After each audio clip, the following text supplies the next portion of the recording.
Alright, now that you've seen the jump cut, this is the disappointing movies of 2019. Now, none of these movies in the disappointing list I hate. Either they just let me down considering the fact that I was excited for them, or I wasn't excited for them, or I was curious about them. One movie on this list I do hate, but you'll know which one it is when I get to it. But there are 17 options, and I'm going to tell you. 17, we have Harriet. Now, Harriet wasn't bad. It was fine for a Harriet Tubman biopic, but for a Harriet Tubman movie, this could have been a lot better. The actress who plays Harriet Tubman, Cynthia Erivo, does a great job, and it is a well-directed film, and it is a well-shot film. But the problem with Harriet is mainly the script's problems. And this is directed by the same woman who directed Eve's Bayou back in the 1990s. And she does direct this movie very well. The cast is great. Cinematography was good, but if you are to watch Harriet, I would say you can watch it. You can wait to watch it on Netflix or something, but for a Harriet Tubman movie, this could have been a lot better. But at the same time, you could have done it a lot worse. That's why I don't completely hate it. Number 16, Gemini Man, starring Will Smith, directed by Ang Lee. Gemini Man has a very interesting concept of an aging police officer fighting the younger version of himself.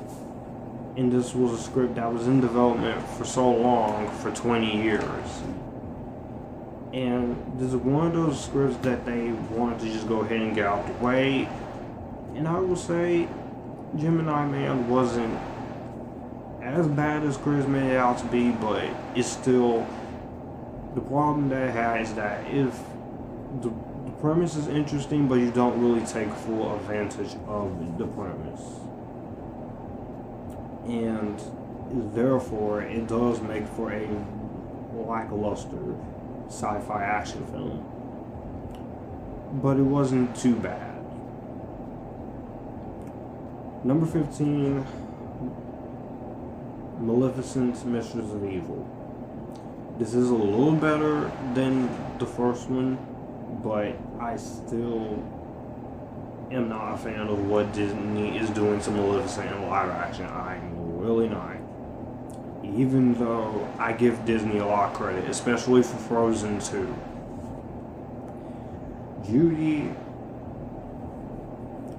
but Angelina Jolie is still great as Maleficent. It has more of a story going for it. And I will say that there are parts I did end up enjoying, but the story wasn't there, the villain wasn't there, and it just felt like a sequel that just had to be made.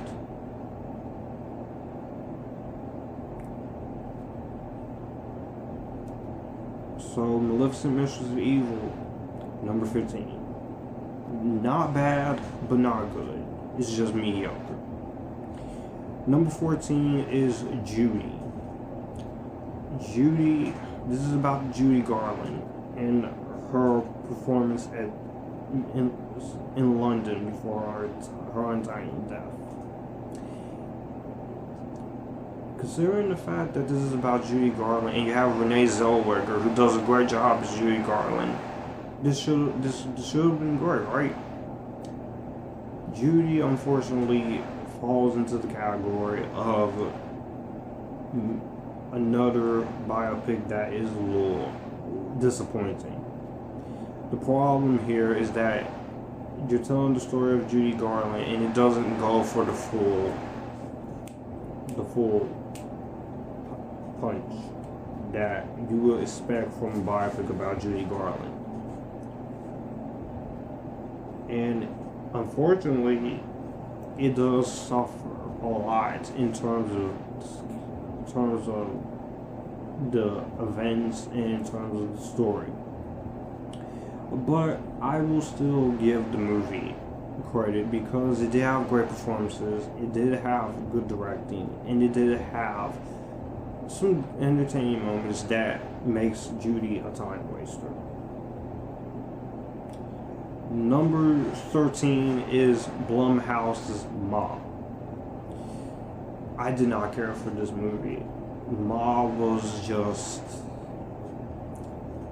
it didn't really make much sense. Granted, the acting is good, especially from Octavia Spencer and the teenagers, and Juliette Lewis and Luke Evans.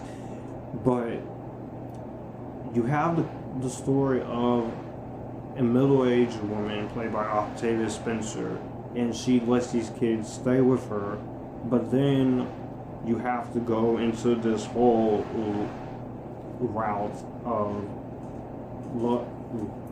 of giving her a love story, which didn't really be there, and also it didn't really go full horror route until later on in the second half. But Ma was okay, but not. Blumhouse could do a lot better. Hopefully, Halloween Kills isn't disappointing like this. Number 12, The Curse of La Llorona.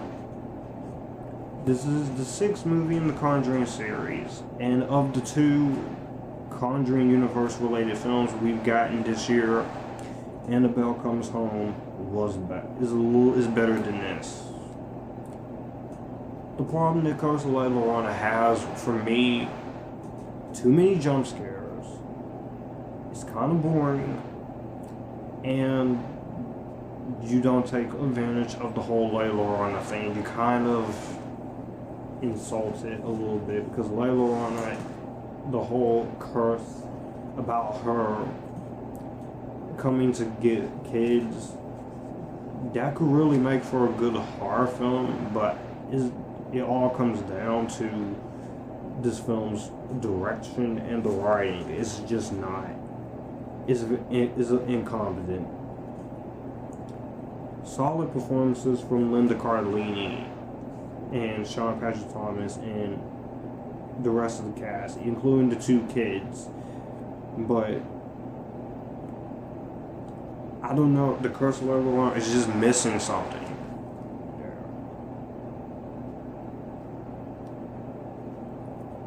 Number 11, I am kind of ashamed to put this on my list, but Tyler Perry's Medea Family Funeral. I didn't hate Medea Family Funeral, but it is obvious that Tyler Perry, he doesn't want to do this character anymore, and he just came out and said that. But it was fine for a final one last hurrah for Medea and Aunt Bam and Aunt Hay. These are the best parts of this movie, is with them and with the character of Heathrow, which he cracked me up. But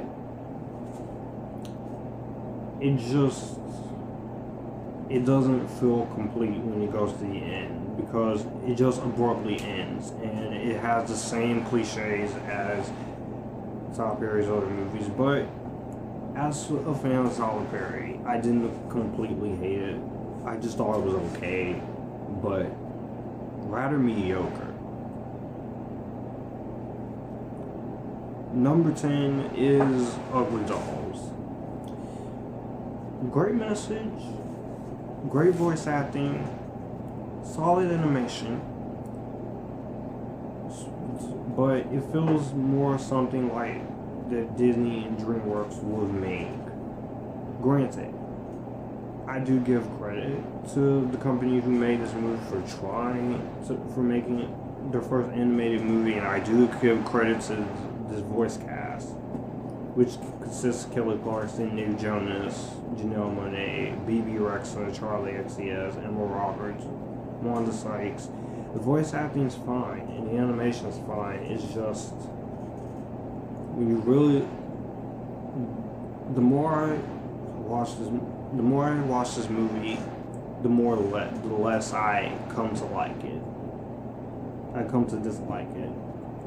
But Ugly Dolls wasn't too bad for an animated film, but you could have done so much better with Ugly Dolls. Number 9 is What Men Want. Now, What Men Want was okay. I gave it a decent enough review. I said it's decent at best. Taraji P. Henson is great. The acting is great. I did laugh a couple times. And I do like the message, the whole story with Tracy Morgan and his son throughout the movie. The problem is that it does go into the cliche that the female empowerment thing where you try to make the men bad guys, and it doesn't really belong in a comedy. Granted, I did laugh. Granted, I did have some fun with this one, but it's not a movie I'm gonna watch again. And also because this is also kind of a movie that was unneeded, very unneeded.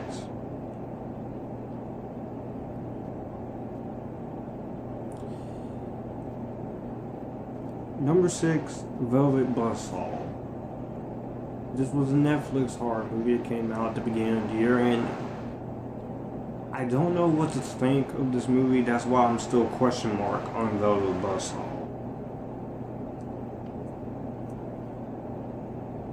You have solid performances, you have a good direction, and you have some entertaining enough moments going here, but at the same time, what stops this movie from being good is some of the choices in terms of the story and some of the choices in terms of how this movie plays out. Acting is great from Jake Gyllenhaal and Natalia Dyer and Toni Collette. All of that is great. I will give credit to where credit is due on that part. But when you really get down to the story of this movie, I don't know what's going on. I don't know what this movie is trying to do, but you don't really take full advantage of it. Not at all. So Velvet Buzzsaw, yeah, not good. Number 7 is The Prodigy. Interesting enough about a child who basically turns bad, but when you have a movie about a kid turning bad, could have really went into some places, but it was quite uneventful, and it wasn't really scary. It was just the kid goes evil and he's bad. That's it. To tell the truth, I prefer Brightburn over to this, but it wasn't like I hated the film, because I did give my positives. It's just when you really think about this movie, there's not much to it. Not much to it whatsoever. And that explains half of this list. Number 6, Captive State. This and my number 4 are also part of my worst of, so I'm just gonna be quick about this one. Interesting premise, but not very well executed. I'm always looking for great original sci-fi films, but this is not a good one. I'll give my final thoughts on this when I do my worst top. Number 5, we have The Lion King from 2019. I overall said this was decent, but the problem that I did have is that it's the same exact thing from 1994, just done in live action. The way the movie looks is good. The voice acting is great. Even from James Earl Jones, even though you can tell that he is kind of phoning it in. Jon Favreau does a good job of direction, and I do like the music, and you do have some new songs. One influenced by soundtrack. It's just, had you have done enough more to make it different and make it stand out on its own, I feel like this could have been a good remake that was warranted. But The Lion King 2019 is an okay film at best, but I'll stick with the cartoon because that's the one that matters. Number 4, I've said what I had to say on this one, but I am gonna have to give one final blow to Hellboy 2019. I give it credit for being R-rated, and I do give it credit for David Harbour and some of the makeup, practical effects, and the costume design, as well as production design. But it's hard for me to believe that Neil Marshall directed this, considering the fact that this movie was mainly interfered with by the studio and the producers, who would not let Neil Marshall do what he wanted to do. And and the story I didn't really care too much for. The villain was very weak, even though Mila Jovovich is having fun with her role. But if you don't have a good story, if you don't have anything interesting happening, you're just being style over substance, and you're basically trying to set up a sequel that is not really going to happen because this movie didn't do so high at the box office. That's what you are, Hellboy 2019. Number 3 is Batman Hush. Batman Hush was just... it was okay, but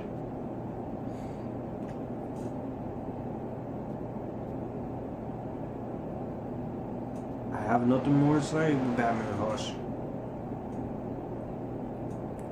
Number 2 is Escape Room. This was interesting from the story. You have a group of people, and they have to survive this escape. It's kind of like Saw, but it's PG-13 style. And I feel like you could went into some places with the idea. This is the problem, is you don't really care much about the characters. And the last 20 minutes of this movie sets up a sequel rather than concluding this main story, which the sequel is in development because it's supposed to come out next year. So yeah,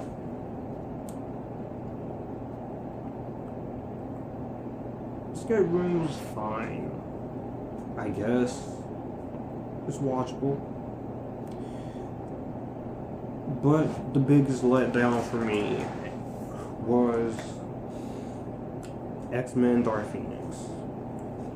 This is the last X-Men movie before the X-Men go into the Marvel Cinematic Universe. And this is how you choose to go out. 20th Century Fox. Granted, I know this is your last movie, and I know that Fox was being bought by Disney at the time they were making this movie. And I had a lot of hype when it comes to Dark Phoenix. I was really excited for this, and I was really excited for The Lion King. Most of these movies I was excited for, but Dark Phoenix, this was the one that, even though it had a lot of bad press around it, I was still excited. I was still willing to give this movie a chance. And I would say for the first couple of minutes of this movie, I was into it. Until you decide to pull the card and you don't really focus on Jean Grey as the Phoenix. So, and also it's like this movie was cut down by the studio because this is only an hour and 54 minutes long, and for the Dark Phoenix story, this should have been easily at least 2.5 hours at the most. The acting is still great from James McAvoy, Michael Fassbender, and Nicholas Hoult, and Sophie Turner does get her time to shine as Jean Grey, even though the movie doesn't really focus too much on Jean Grey. It just focuses on some other thing after Beast gets upset when Mystique gets killed off, which Jennifer Lawrence definitely did not want to be there, and you could definitely see it. The villain was lame. Interesting ideas, but they're not really fully executed in terms of direction and the writing. And I do like the train sequence, and I do like the little action that is displayed throughout this movie. And Hans Zimmer's score is absolutely great, awesome. But all in all, I can watch Dark Phoenix for a time waster. But when you really look at this with the X-Men series, this definitely causes a lot of continuity errors, especially with the fact that Xavier and Magneto are supposed to be aging before the very first one from 2000. And it does feel more of a retread of The Last Stand. But The Last Stand from 2006 is a better version of Dark Phoenix story, besides the animated series. But Dark Phoenix was okay, but I wish it was better. But it does have some supporters. So that was my most surprising and most disappointing. This is going to be edited into one video, so let me know what you guys think of this video down below. What are your most surprising and most disappointing? All my social media links are in the description box down below. You guys keep it cool. I'll see you in my most underrated and overlooked films, my worst of, and my best of. And trust me, the worst of is gonna get ugly. So you guys keep cool and join the Epictasticness. Peace out. Welcome guys to my most surprising and my most disappointing movies of 2019. This is another one of my annual year-end lists. I've already released my comic book ranking and my ranking of the female characters of 2019 from the worst to the best, so you can check those out now.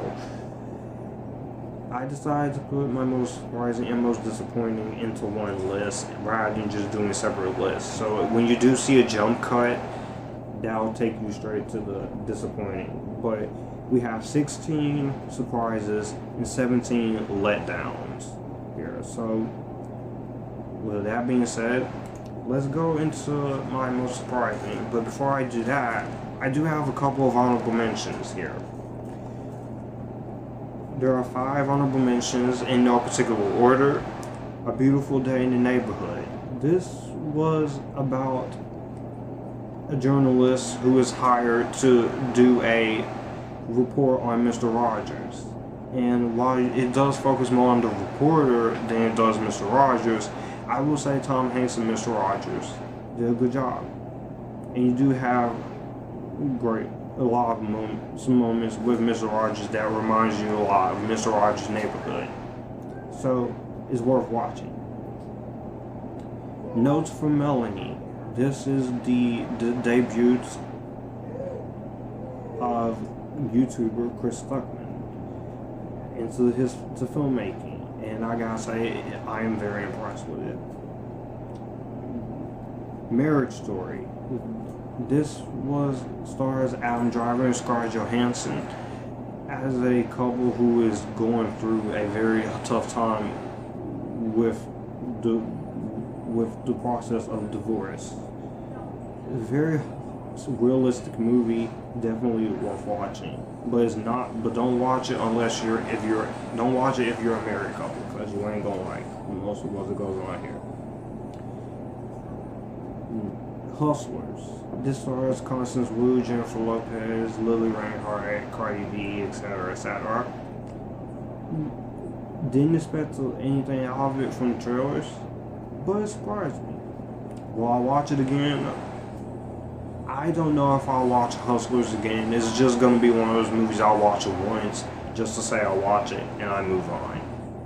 But I'm glad I did give it the chance that it deserved. A little overpraised, but still good. Then Tall Girl. This was a Netflix movie with Sabrina Carpenter and Ava Michelle. Great Netflix movie, I would recommend. Now to the actual list. Number 16 is Dolemite Is My Name. This was the true story about Rudy Ray Moore, and I will say, after some very bad movies in this decade, except for Tower Heist and Mr. Church, it's good to see Eddie Murphy back to his roots. And this is actually directed by the guy who directed Hustle and Flows and Black Snake Moan, so that was a surprise. Dolemite Is My Name. This definitely is a return to form for Eddie Murphy. He was great, and the rest of the cast was great. Rudy Ray Moore created Dolemite in the 1970s.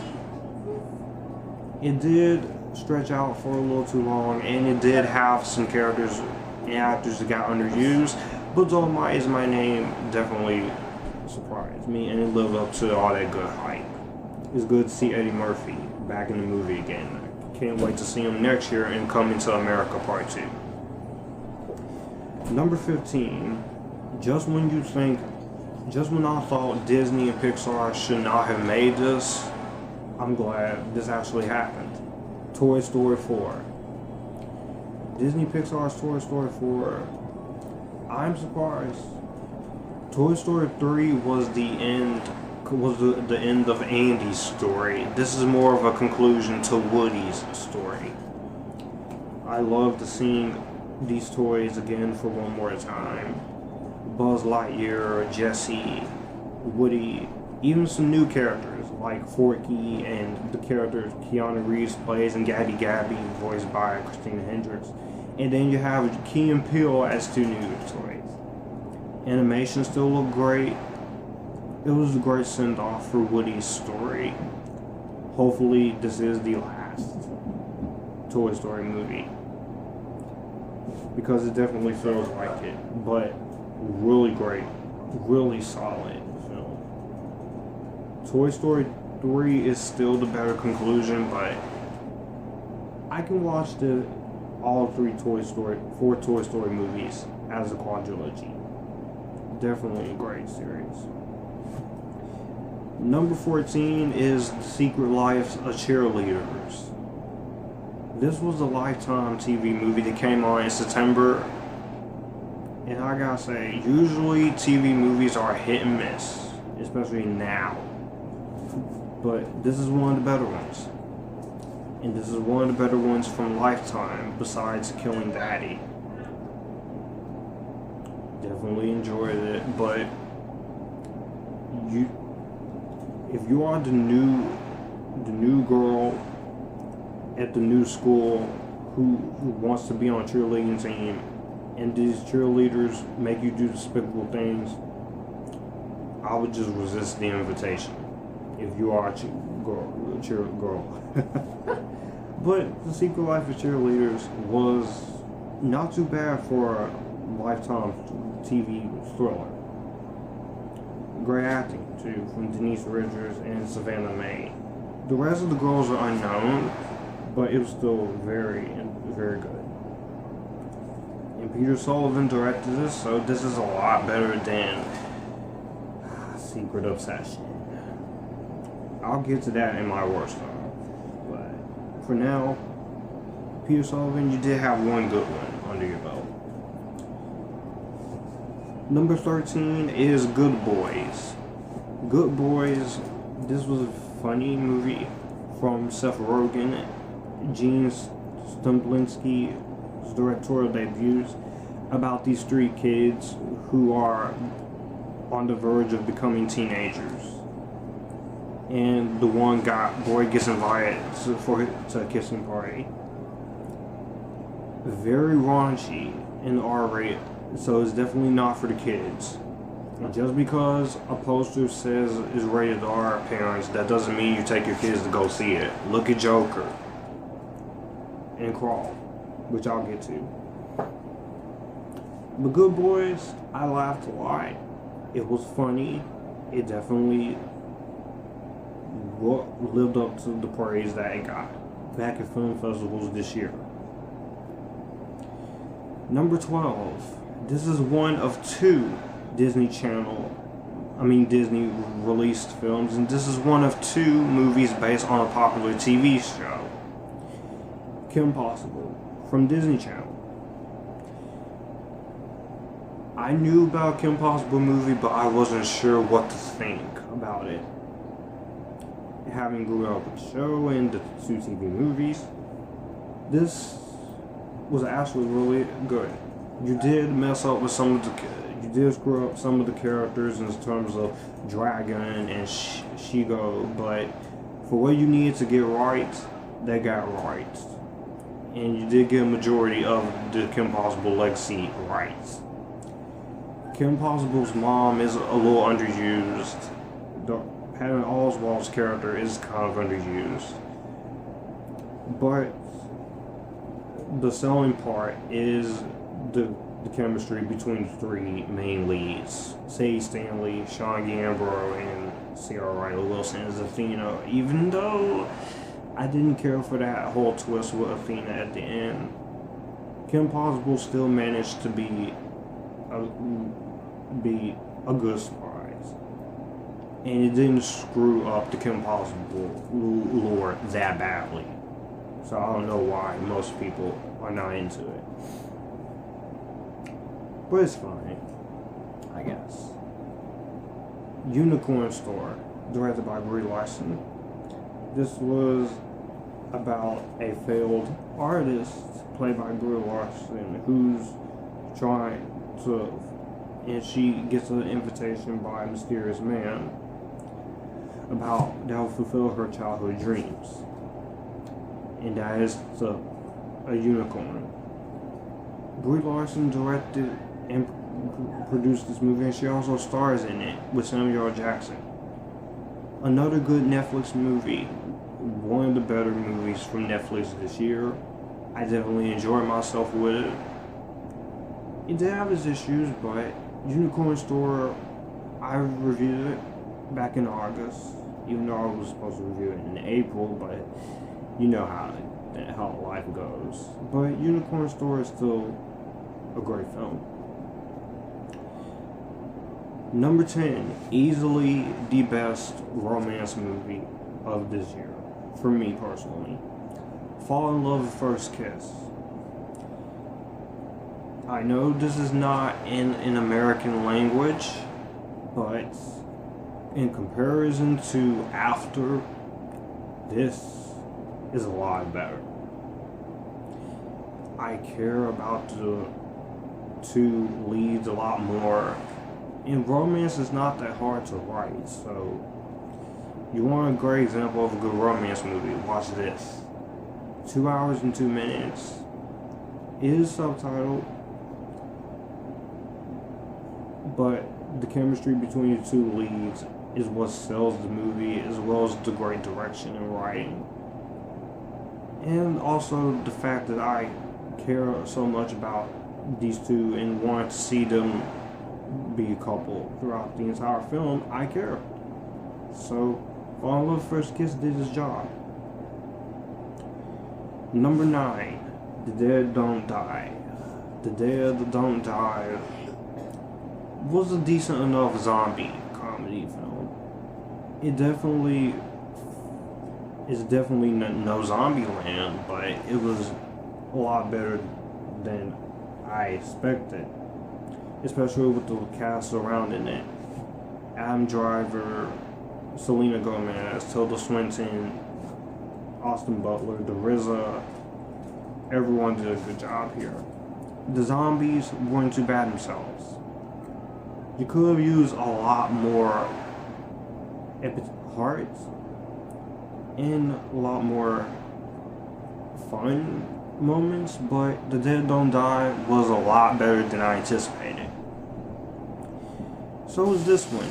Number 8, Always Be My Maybe. This is a Netflix romance movie. I know it's supposed to, the title is supposed to make fun of the actual song by Mariah Carey, which is, they actually did admit that in an interview that it is making fun of that. So just like Fall in Love First Kiss, this movie makes you care about the two leads. I thought the story was interesting.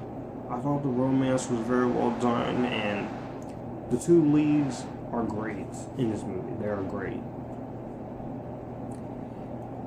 They really do a good job in their roles.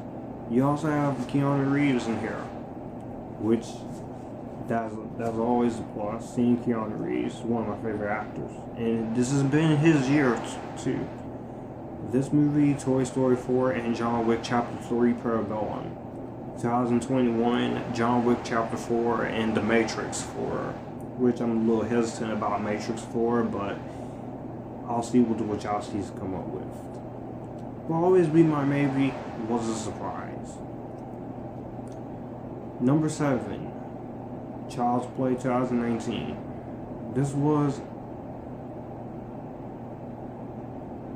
It's not a complete shot-for-shot remake. It actually did try enough to do something different and be its own thing. Now, if you're a fan of the Brad Dourif ones, this is not going to be for you, because you're not going to like some of the changes they made to Chucky, especially on the part that he is an artificial intelligence robot doll. But I like the changes they made. I like Aubrey Plaza as the mother of Andy Barkley. I like Gabriel Bateman as Andy. Mark Hamill was great as Chucky. He's not nearly as good as Brad Dourif, but good on worse. And he did have some good kills. The only thing I don't really like with Child's Play is, even though the CGI and the animatronic effects on Chucky was good, except for the part where he is driving the car. That was, yeah. But all in all, Child's Play 2019 was a fun time. Number 6, Stuber, with Dave Bautista and Kamal Nanjiani. This is about a police officer with Dave Bautista forcing an Uber driver to drive him around to chase down the killer who killed his partner, played by another Guardians of the Galaxy actress, Karen Gillan, because both Dave Bautista and Karen Gillan are from the MCU and Guardians of the Galaxy, both as Drax and Nebula, respectively. The comedy is a bit of a hit and miss. There are moments where it works and there are moments where it doesn't work. There are some questionable choices that they make. but nah, Stuber it was a fine movie. It wasn't great, but it was fine. It's a lot better than most of the comedies I've had to endure this year. So I can give the movie that easily. That's an easy given. Number 5, Midsommar. This comes from A24 and as well as the director Ari Aster, who directed last year's Hereditary, which Hereditary, I thought, if the first time I saw it, I thought it was good, but it wasn't that great as everyone made it out to be. Then when I watched it again, just to get ready for this movie, I actually ended up loving it the second time around. Midsommar, yeah, the movie is long, at 2 hours and 21 minutes. It's weird. It goes into some very odd choices that you wouldn't expect for a scary movie to go into. But this movie, it did touch on the whole thing of grief in your family, and this couple who's trying to stay together in their relationship, going off to a Swedish festival with their friends. And the fact that the whole scary movie takes place during the daytime, that was unexpected, because usually scary movies will take place during the nighttime. No, this movie takes place during the daytime. It does live up to its R rating. Not everyone is gonna like this movie, and I am aware of that, because it is A24 and Ari Aster. But the acting was very strong, especially from Florence Pugh, who played WWE wrestler Paige earlier this year in Fighting With My Family in Jack Raynor.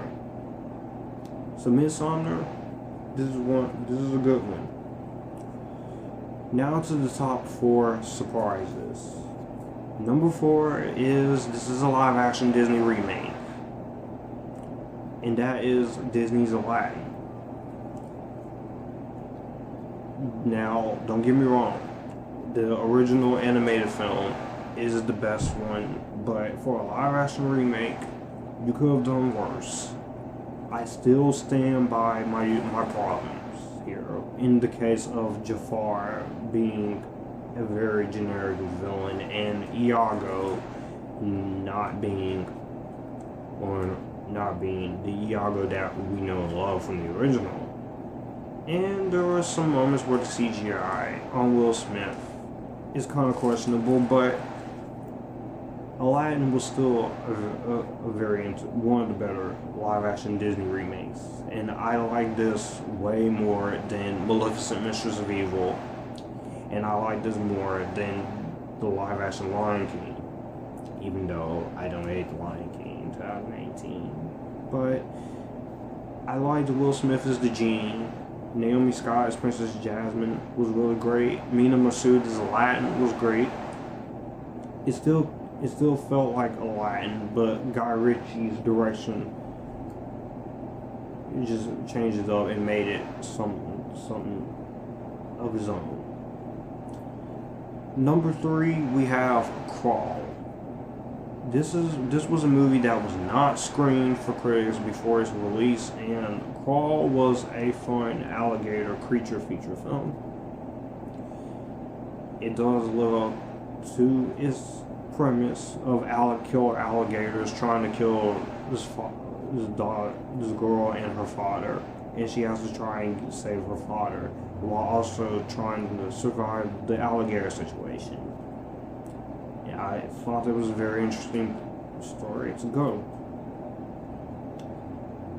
If you haven't seen Crawl, I'm not going to say anything else except go watch it.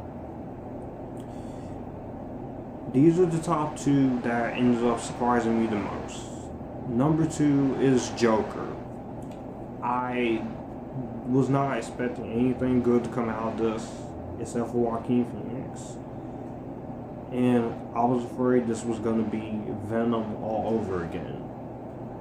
But little did I know, Joker was the exact opposite of Venom. Whereas Venom was bad, not very good, and PG-13 rated, just so you can put Spider-Man in a crossover, this actually felt more like a villain movie. It's a different interpretation of Joker, which I liked. It's an original Joker. Joaquin Phoenix definitely should get an Oscar nomination for this part, because he put everything he had into this role. The cast was really great, from Robert De Niro to Zazie Beetz. The direction by Todd Phillips was excellent, and it does get pretty intense for its R rating, so it's definitely worth seeing. This movie made $1 billion, and it's the first R-rated movie to do so, so congratulations there, Joker. But my number one most surprising movie of the year was Dora and the Lost City of Gold. A live-action Dora movie could have easily not worked, but in the case of Dora and the Lost City of Gold, it worked very well for me personally. It does follow some of the beats of the show did back when the show was going on, with Dora breaking the fourth wall, looking at the camera, asking the audience questions. You do have that there. Isabella Merced as Dora, she was great. I really liked the humor for the most part. Boots was very well done. I like the story here of Dora finding the city of gold and trying to save her parents. It do remind you of Jumanji: Welcome to the Jungle and a PG-rated version of Uncharted, but Dora and the Lost City of Gold was still pretty good. So, in that case, that was why Dora and the Lost City of Gold was my most surprising movie of 2019. Now you're gonna see a jump cut as I go into the films that let me down in this year. And as I'm recording this, it is 5:55, so this is going to be a long video, so you might want to get yourself some popcorn and drink or something, or put this in your watch later playlist. And as this is going along, in the comments below, what were the films that surprised you the most and that disappointed you the most? We can have different opinions, just let's keep it civil, and I won't have to delete or block any rude comments.